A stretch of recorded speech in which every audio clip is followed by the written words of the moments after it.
I've spent 30 years looking into the eyes of people who think they can play me. It started in the core, then it moved to the streets of Chicago, and eventually it followed me onto a soundstage in Connecticut. You'd think the scenery changing would change the people, but it doesn't. A liar in a dark alley at 3 a.m. looks exactly the same as a liar sitting in a leather chair under studio lights. They have that same flicker in their eyes, that desperate search for a way out, a side door, a shadow to duck into. I've seen it all. I've heard every excuse in the book, from "it wasn't me" to "she started it, I don't have time for it anymore." My patience wore thin somewhere around year 15 on the force, and now it's just gone. When you've seen what a human being can do to another human being, especially someone they're supposed to love, you lose the ability to play nice. I'm not a therapist. I'm not here to hold your hand and tell you that your childhood trauma justifies you putting your hands on your mother. I'm here to tell you the truth, whether you want to hear it or not. I've stood over bodies that were cold because someone couldn't control their temper. I've held the hands of victims who were too terrified to speak their attacker's name. So when someone walks onto my stage thinking they can spin a yarn and make me feel sorry for them while they're victimizing the weak, they've got another thing coming. I don't care about your process. I care about what is right and what is wrong. And if you're on the wrong side of that line, I'm going to be the one to tell you. This one stuck in my throat before I even walked out from behind the curtain. I'm looking at the monitors backstage, seeing this woman, Diane. She's small, she's fragile, and she's shaking. Not the kind of shaking you see when someone is nervous about being on TV. It's the kind of bone-deep tremors that come from living in a war zone for years. And the war zone is her own living room. She's there because of her son, Marcus, 24 years old, 6'2", 220 pounds of pure, unadulterated entitlement and rage. She brought him here because she's out of options. She's called the cops, she's tried the tough love, she's tried the soft approach, and nothing works. He doesn't respect the law, he doesn't respect her, and he certainly doesn't respect himself. The producers told me he was pacing the green room like a caged animal, punching the walls, demanding a cigarette every 5 minutes. He thinks he's the victim. That's the thing about guys like Marcus. In their twisted minds, they are the ones being wronged. They think the world owes them something, and if the world doesn't deliver, they take it out on the easiest target they can find. In this case, it's the woman who gave him life. I want to talk about the concept of home. For most people, home is a sanctuary. It's the place you go when the world beats you down. But for Diane, home is where the monster lives. She told my producers that she locks her bedroom door at night. Think about that for a second. A mother in her own house having to install a deadbolt on her bedroom door because she's afraid her own son might come in and kill her while she sleeps. That isn't a family, that's a hostage situation. And Marcus, he walks out there like he's the king of the castle. He's got that look, chin up, chest out, that "what are you gonna do about it" smirk. I've seen that smirk on 1,000 punks before I hauled him off to central booking. It's a mask, it's a fragile, thin mask worn by cowards who are terrified of the truth. I sat down across from her first. I wanted to hear it from her, without him there to intimidate her. She could barely look me in the eye. That's the first sign of a victim who's been broken down. They feel ashamed. They feel like they failed as a parent. I had to tell her right then and there, "Diane, this isn't on you. You didn't raise him to be this way. You raised a son. He chose to be a predator." I could see the weight of those words hit her. She started crying, real heavy tears. She told me about the time he threw a chair at her because she didn't have dinner ready on time. She told me about the bruises she hides with long sleeves even in the middle of summer. She told me she's scared he's going to kill her, and she's probably right. Then I brought him out. I didn't wait. I didn't do a big intro. I just said, "Get him out here." Marcus walked out, and the air in the room changed. It got cold. It got heavy. He didn't even look at his mother. He looked at the audience. He looked at the cameras. He looked at me. He tried to stare me down. I've been stared down by murderers who had nothing left to lose. So Marcus didn't move the needle for me. I let him sit. I let the silence hang for a minute. Silence is a tool. Liars hate silence because they feel the need to fill it with more lies. "So, Marcus," I said, keeping my voice low, "you like hitting women?" He scoffed. "I don't hit her. She's exaggerating.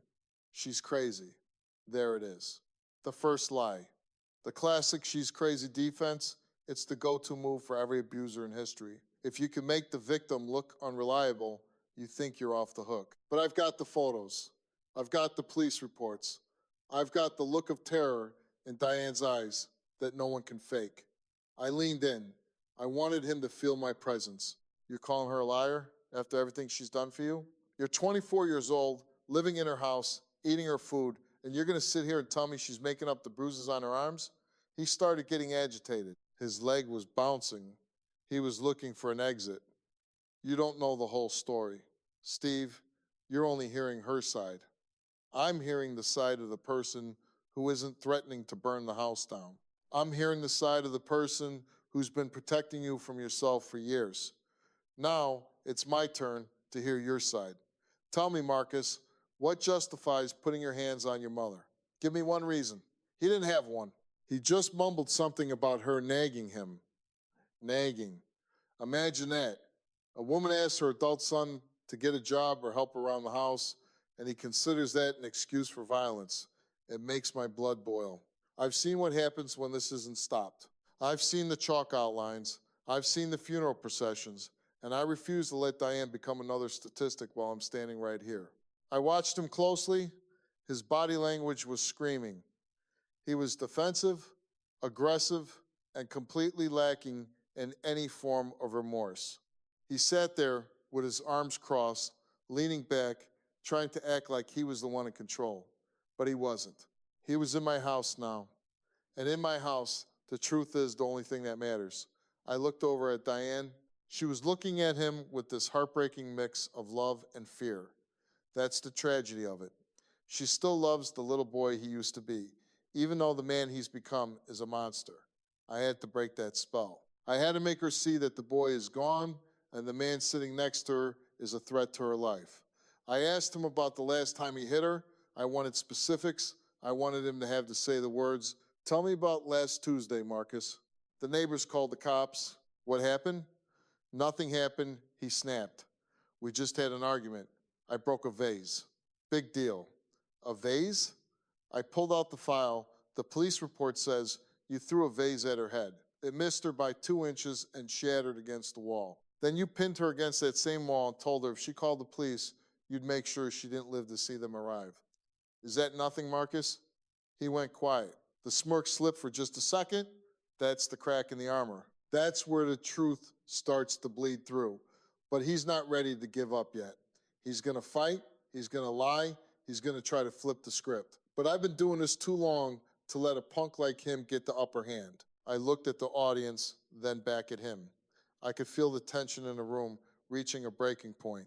We were just getting started. You see, the thing about people like Marcus is that they think they're special.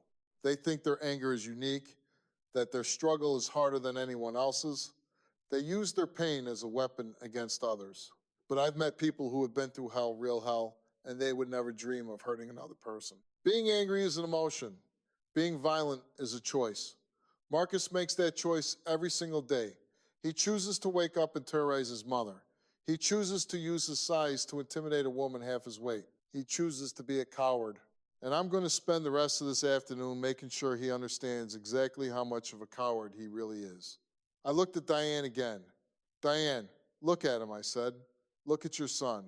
Is this the man you wanted him to be? Is this the life you imagined for yourself? She shook her head, her face buried in a tissue. The sobbing was quiet, but it filled the whole room. It was the sound of a woman who had reached the end of her rope. And I was going to be the one to catch her before she fell. I turned back to Marcus. The look on my face told him everything he needed to know. The games were over. Marcus looked at me, and I could see the gears turning.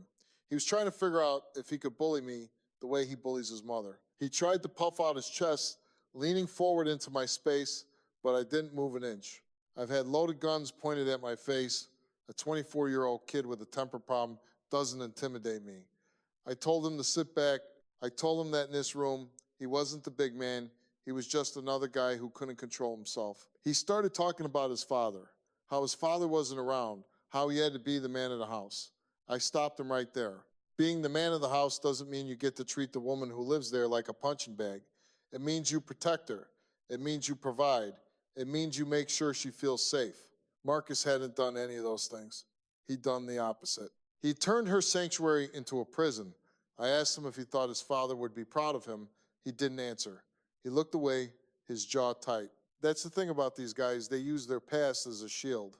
They think because they had it rough, they have a license to be monsters. I'm not buying it. Plenty of people come from nothing. Plenty of people grow up without fathers, and they don't go home and scream in their mother's face until she's shaking on the floor. I looked at the photos we had pinned up on the big screen behind us. Photos Diane had taken when Marcus wasn't looking. A hole in the drywall the size of a fist, a shattered coffee table, a door frame that had been splintered where he'd kicked it in. I made Marcus look at them. I made him look at the physical evidence of his rage. Is that what a man does, Marcus? Is that how you show your strength? He tried to say he was just frustrated. Frustrated. I hear that word a lot. It's a cheap word. It's a word people use when they want to downplay the fact that they're violent. If I got frustrated every time someone annoyed me on the job, I'd have been in jail a long time ago. You don't get to use your emotions as an excuse for property damage and assault. I asked Diane to tell me about the night he kicked that door in. She was hesitant, looking at him for permission to speak. I told her, "Don't look at him, Diane. Look at me. He can't hurt you here." She told me she had locked herself in the bathroom to get away from him because he was screaming about his cell phone bill. He wanted her to pay it, and she didn't have the money. He kicked the door until the wood snapped. He grabbed her by the hair and dragged her out. The audience gasped. I felt that familiar heat rising in my chest, the kind of heat that usually precedes me throwing someone off my stage. I looked at Marcus. He was smirking again, a tiny, disgusting little curl of his lip. He thought it was funny. He thought his mother's terror was a joke. I stood up. I couldn't sit there and look at that smirk for another second. I walked over to him, and I got right in his face. I could smell the stale cigarettes and the nervous sweat on him. I told him that if he smirked one more time, our conversation was going to go a lot differently. I told him he was a coward and a bully. He tried to play it off, saying I was doing too much for the cameras. I told him I didn't give a damn about the cameras. I cared about the fact that he was a predator living under the roof of his victim. I told him that in the real world, men like him get handled. They don't get to walk around acting like tough guys when they're hurting women. We moved into the evidence from the polygraph. Now, I know how the skeptics feel about lie detectors, but in my experience, they're a window into the soul of a liar. When you're sitting in that room, hooked up to those wires, you can't hide from what you've done. We asked Marcus if he had ever intentionally hit his mother. He said no. We asked him if he had ever threatened her life. He said no. I held the results in my hand. I let them hang there for a moment. Marcus was trying to look bored, but I could see his hand shaking. He knew what was coming. I looked him dead in the eye and told him he was a liar.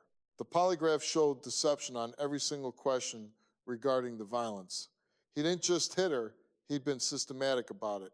He'd been breaking her down piece by piece for years. He started screaming then. He stood up, knocking his chair over, yelling that the test was rigged, that I was a fraud, that his mother had set him up. He was spiraling. This is the moment where the truth becomes too heavy to carry, and they try to throw it at everyone else. I didn't blink. I've had bigger, meaner guys than Marcus scream in my face. I told the security team to stand fast. I wanted him to see that his yelling didn't move me. I told him to sit back down and act like he had some sense. He didn't. He kept pacing, gesturing wildly, trying to dominate the space. I looked at Diane. She was shrinking into her chair, her hands over her ears. That broke my heart. No mother should ever have to cower from the child she raised. I walked over to her and put a hand on her shoulder. I told Marcus to look at what he was doing to her right now in front of a room full of people. If you're doing this here, I said, what are you doing when the lights are off and no one is watching? That's the question that really matters. The violence we see on stage is just the tip of the iceberg. The real horror happens in the dark, in the quiet moments between the outbursts, where the victim is constantly walking on eggshells, waiting for the next explosion. I turned my attention back to the moral side of this.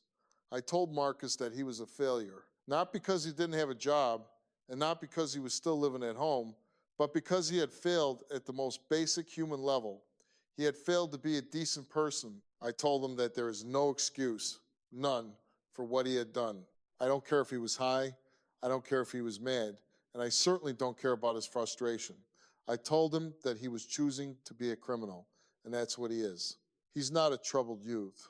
He's a 24-year-old man committing domestic violence.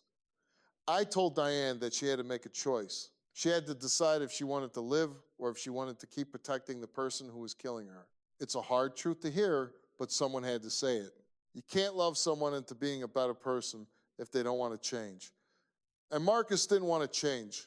He wanted to keep being the king of his own miserable little hill. I looked at the audience. They were silent. You could hear a pin drop. They could see the reality of it now. This wasn't just a TV segment. It was a life or death situation. I've seen these stories end in the obituary section.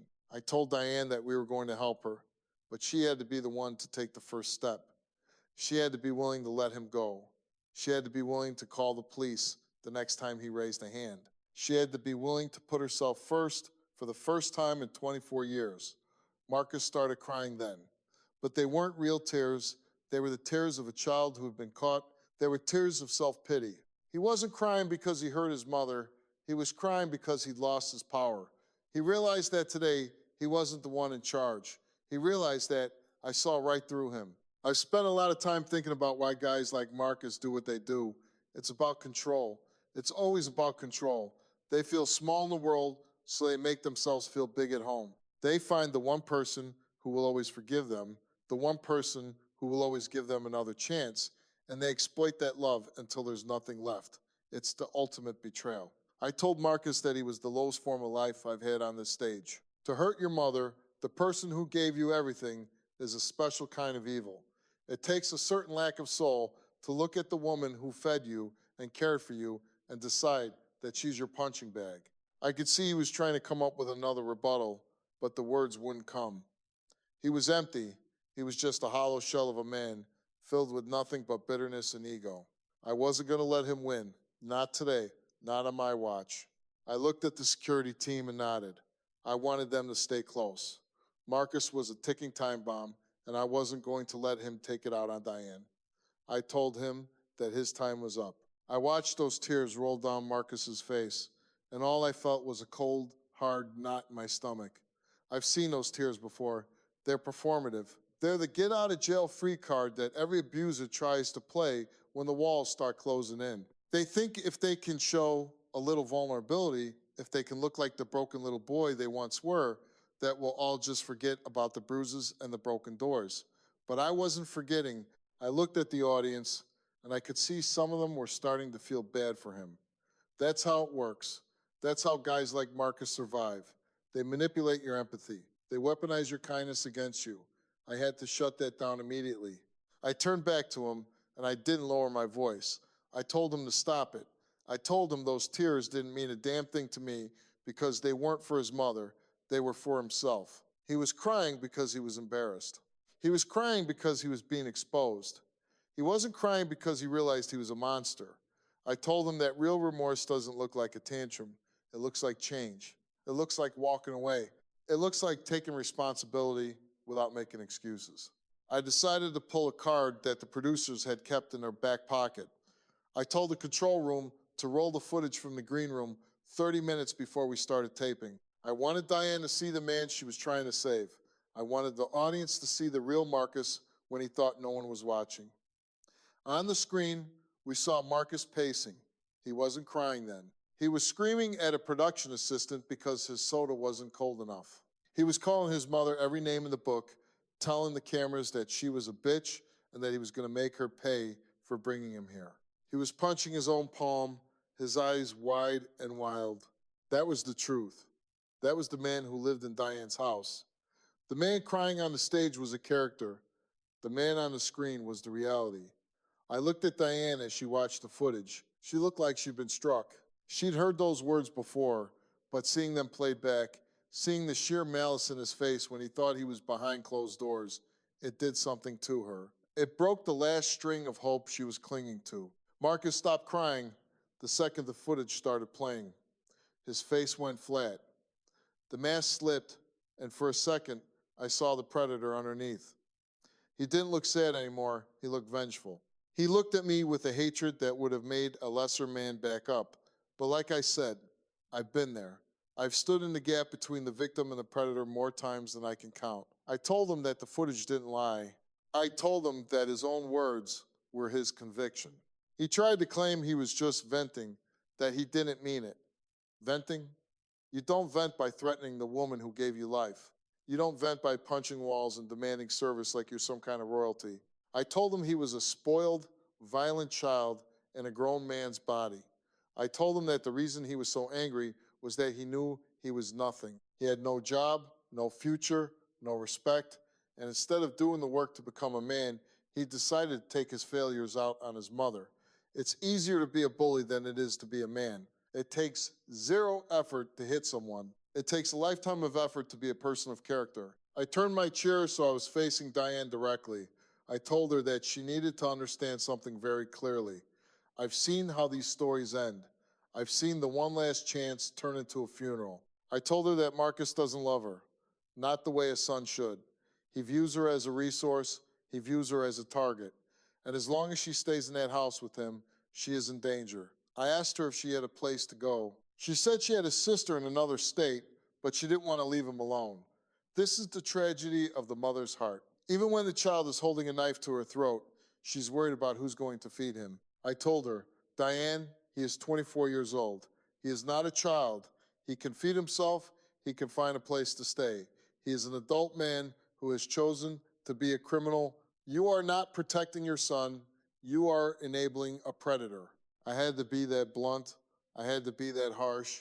If I didn't wake her up right then, I might as well have been complicit in whatever happened next. Marcus started up again, trying to talk over me. He started saying that he had mental health issues, that he needed help, not judgment. That's the modern day shield, isn't it? Everyone wants to claim a diagnosis the moment they have to face the consequences of their actions. I'm not saying mental health isn't real. It's very real, but it's not a license to be abusive. There are millions of people struggling with depression, anxiety, and PTSD who don't go home and drag their mothers across the floor by their hair. I told him that his issue wasn't mental health. It was a character defect. It was a choice. I told him that if he wanted help, he could go get it, but he wasn't going to get it while living under Diane's roof. I told him that the first step to any kind of recovery is admitting you're the problem. And as long as he was sitting there blaming the polygraph, blaming the cameras, and blaming his mother's nagging, he was never going to change. I looked at him and I asked him one simple question. Marcus, do you think you're a good person? He hesitated. For the first time, he didn't have a quick comeback. He looked down at his boots. I try to be, he mumbled. No, you don't, I told him. You don't try at all. You take the path of least resistance, you find the one person who can't fight back, and you make her life a living hell. That is the definition of a bad person. I told him that being a good person is about what you do when you're angry. It's about how you treat people who can do nothing for you. And by every metric, he was failing. I could see the anger building up in him again. He didn't like being judged. He didn't like being told the truth. He wanted the world to cater to his delusions. But the world doesn't work that way, and certainly not on my stage. I told him that today was the end of the line. The free ride was over. The abuse was over. I looked at the audience, and I could feel the weight of the moment. People come to these shows for a lot of reasons, entertainment, curiosity, but they stay for the justice. They stay because they want to see someone stand up for the people who can't stand up for themselves. I've spent my life being that person. It's not always pretty. It's usually loud. It's often ugly, and it's always exhausting. But it's necessary. If I don't stand here and call Marcus a coward, who will? If I don't tell Diane that she's allowed to save herself, who will? The cops can only do so much. The neighbors can only overhear so much. It takes a direct, face-to-face confrontation to break the cycle. I looked at Marcus one last time before we took a break. I told him to think about what he was going to do when he left this stage. Because if he went back to that house and so much as raised his voice at Diane, I'd make sure the authorities had every frame of this footage. I'd make sure he had nowhere left to hide. He looked at me, and for once, he didn't have a smirk. He just looked small. We came back from the break, and the air in the studio felt like it was charged with electricity. Marcus had spent the last 5 minutes backstage pacing, probably trying to convince himself that he was still the toughest guy in the building. When he walked back out, he didn't sit down. He stood near the edge of the stage, looking at the audience like he wanted to fight every single one of them. That's the classic move of a man who knows he's been caught. When you can't defend your actions, you attack the people judging you. I walked right up to him. I didn't give him the benefit of the distance. I stood in his personal space until he was forced to look up at me. I told him that the tough guy act was over. I told him that everyone in this room saw the footage, everyone heard the lies, and no one was buying what he was selling. He tried to start in again about his rights and how I was disrespecting him. Respect. That's a word people like Marcus love to use, but they have no idea what it actually means. I told him, you want respect? Respect is earned. It's not something you get just because you're breathing. You don't get respect for terrorizing a woman who can't defend herself. You get contempt. You get disgust. He looked like he wanted to swing at me. I could see the muscles in his jaw working. I've seen that look on guys right before they make the biggest mistake of their lives. I didn't move. I wanted him to try. I wanted him to see that I wasn't his mother. I wasn't going to retreat. I wasn't going to lock myself in a bathroom. I told him that if he had half the heart he pretended to have, he'd be on his knees apologizing to Diane for the hell he's put her through. Instead, he's standing here worried about his ego. It's pathetic. It's the most pathetic thing I see in this job, grown men who think their pride is worth more than the safety of their families. I turned my back on him. That's a power move, and I did it intentionally. I wanted him to know he wasn't a threat to me. I sat back down next to Diane. She looked exhausted. It's a specific kind of weariness that comes from years of being a human shield. I took her hand. It was cold and still shaken. I told her, Diane, look at me. This ends today, not tomorrow, not next week, today. I told her that we were going to provide her with a security team to help her move her things or to help move him out. I told her we were going to put her in touch with local domestic violence advocates who could help her get a restraining order that actually sticks. But I needed her to promise me one thing. I needed her to promise that she wouldn't answer his calls. I needed her to promise that she wouldn't let him back in when he comes crawling back with more fake tears and more empty promises. That's the hardest part for these mothers. They think they can save their sons. I had to be the one to tell her that she can't. I told her, you didn't break him, so you can't fix him. He's a man who has made his own choices. He chooses the anger. He chooses the violence. He chooses the entitlement. If he wants to change, he has to hit rock bottom. And as long as she's there to catch him, he'll never hit it. He'll just keep dragging her down with him until there's nothing left of her. I asked her if she understood that. She nodded, and for the first time, I saw a spark of something other than fear in her eyes. I saw a spark of resolve. It was small, but it was there. Marcus started yelling from the side of the stage. He called her a traitor. He told her she was dead to him. He said he never wanted to see her again. I stood up and pointed toward the exit. I told him, good, hold yourself to that, leave. Get out of here and don't ever look back. You're done. He didn't want to leave on those terms. He wanted to be the one to walk out in a huff to make it look like his idea. I didn't give him the satisfaction. I told him to go, and I told the security team to escort him all the way to the sidewalk. I didn't want him in the green room. I didn't want him near the production staff. I wanted him gone. As he was being led away, he was still shouting, still blaming everyone but himself. The door swung shut, and the studio went quiet. It was a heavy silence. It was the sound of a storm moving out, leaving nothing but wreckage in its wake. I sat back down with Diane. I let her breathe for a second. I've seen this 100 times. The moment the abuser is gone, the victim often feels a sense of panic. They've been conditioned to fear the aftermath. They wonder what's going to happen when the cameras stop rolling. I told her that my team was going to stay with her. We weren't just going to put her in a cab and wish her luck. We were going to make sure she was safe. I told her that she had done the bravest thing a person can do. She stood up to her tormentor. She told the truth, and in doing so, she took her life back. I told her that from this moment on, her house was her own again. No more locked bedroom doors. No more flinching when the front door opens. No more bruises hidden under sweaters. I looked out at the audience. I wanted them to understand what they just witnessed. This wasn't a show. This was a rescue mission. I told them that there are Dianes in every neighborhood. There are Marcuses on every block. Domestic violence doesn't care about your zip code or your bank account. It's a plague that thrives in silence and shame. I told them that if they see something, they need to say something. Don't mind your own business when you hear a woman screaming next door.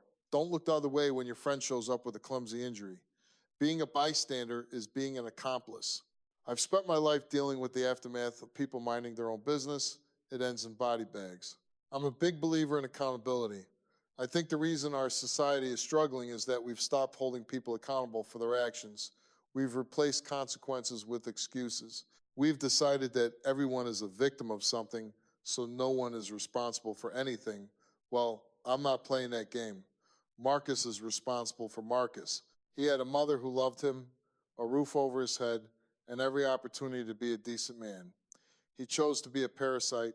He chose to be a bully. And now he's going to have to choose how to survive without a victim to bleed dry. I don't feel sorry for him. I don't hope he has a journey of self-discovery.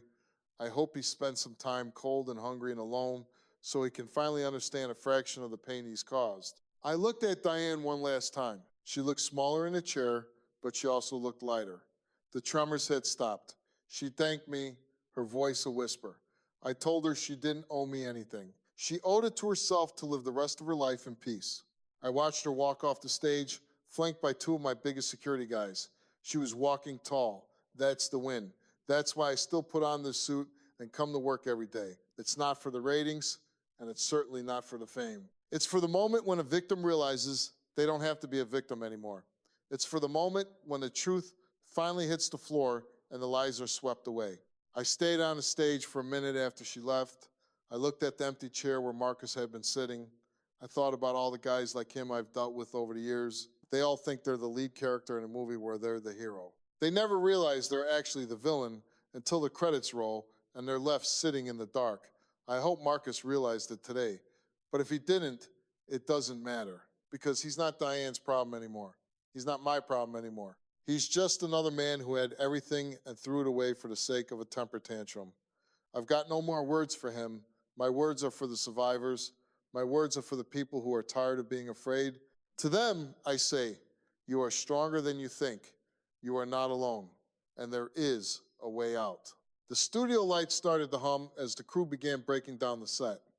It's a sound I've grown used to over the years, but it always feels a bit hollow after a show like this. You see, when the cameras stop, the reality doesn't. Marcus is still out there somewhere, likely pacing a sidewalk or fuming in the back of a car, and Diane is starting the first day of the rest of her life. People ask me all the time how I leave it at the office.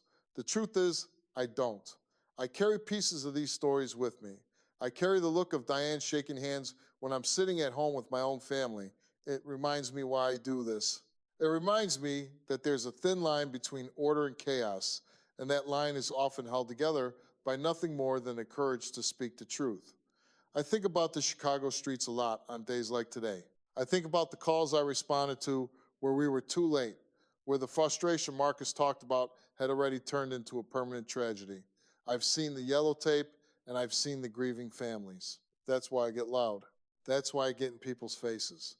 Because I'd rather be too much on television than see one more mother end up as a file on a detective's desk. Marcus had every opportunity to be a man of character. He had a woman who would have moved mountains for him, and he chose to use her as a footstool. That kind of entitlement doesn't just go away. It's a cancer. He's going to find another victim if he doesn't change his soul, and that's the reality that keeps me up at night. But for Diane, the victory is real. She walked out of here with her head held high. She's going to sleep tonight without a deadbolt on her bedroom door for the first time in years. That's not just a TV segment, that's a life saved. I've spent 30 years in the business of truth, and if there's one thing I know, it's that the truth is heavy. It crushes the people who try to hide it, but it sets the people who embrace it free. I walked back to my dressing room, took off the mic, and looked in the mirror. I saw the gray in my beard and the lines around my eyes. Every one of those lines has a story. Some are from the streets, some are from this stage, but all of them are from standing up for what's right. I don't have room in my life for the Marcuses of the world. I don't have room for the liars, the bullies, or the cowards who hide behind excuses. If you're watching this and you see yourself a Marcus, change. not tomorrow, not when you get caught. Change now. Because eventually you're going to run out of people to hurt and you're going to be left with nothing but the mirror. And trust me, you won't like what's looking back at you. To the victims like Diane, I want to say this. You don't have to carry the weight of their choices. You are not responsible for the violence of another person, no matter what they tell you. You deserve to be safe in your own home.